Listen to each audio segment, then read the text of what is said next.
Og det går vi lige på. Og det bliver først nogle digte fra Sportsdigte fra 1967. Jeg har 50 års jubilæum som forfatter i år. Jeg debuterede i 1962 med Gul Dys. Så kom der en samling, der hed Kanal 64, som rummede mange jazzdigte i øvrigt. Og så kom Sportsdigte i 67. Drømmen om at eje en baghånd. Mine muligheder lå i min forhånd.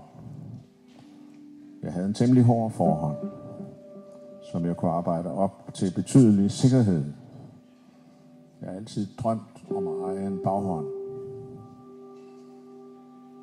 Jeg var forhåndsspiller. Jeg kunne, når jeg var i form, blive ved med at drive slag ud i begge hjørner.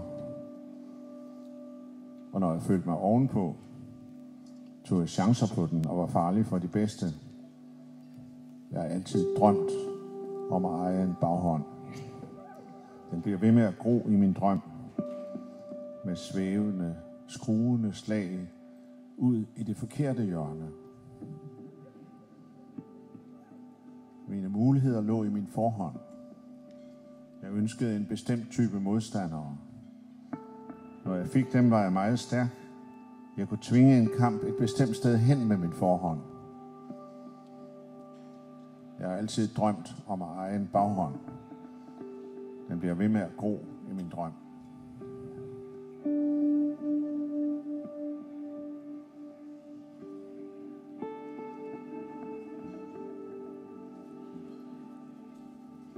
Fausto Coppi.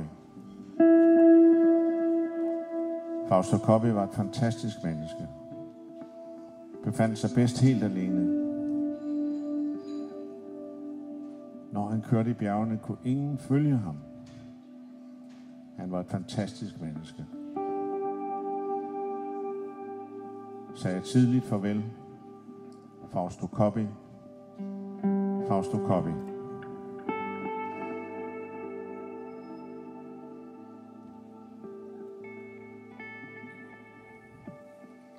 I hear music. Jeg hører musik fra mit øre, og jeg ved, jeg er alene. Violinerne taler fra telefontrådene, og jeg ser, at landskabet lytter.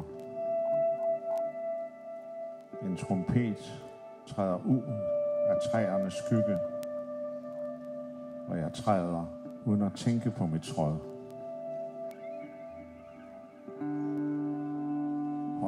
Og højere hører jeg musikken, og jeg er fri, og ingen vil få mig at se.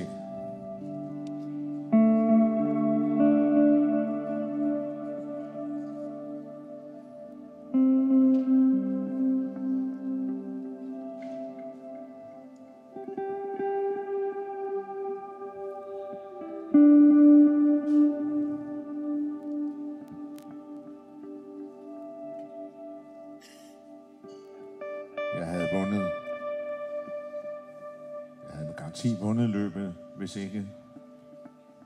Jeg havde med garanti vundet, hvis ikke jeg. Jeg havde vundet, hvis ikke jeg var punkteret kun 8 kilometer før mål.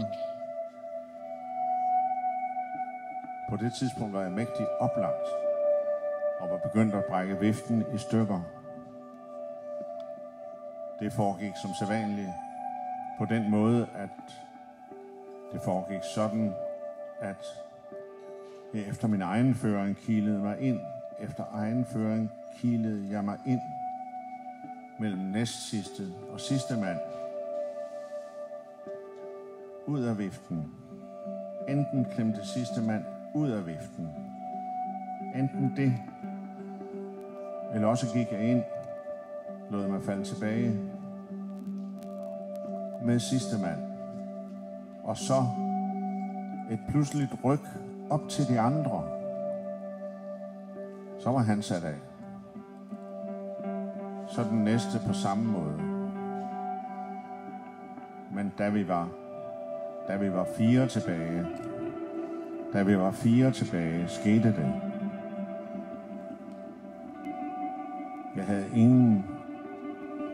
ingen jordisk chance for at køre dem op så kort før. Jeg er sikker på, at jeg havde vundet, hvis ikke det var sket.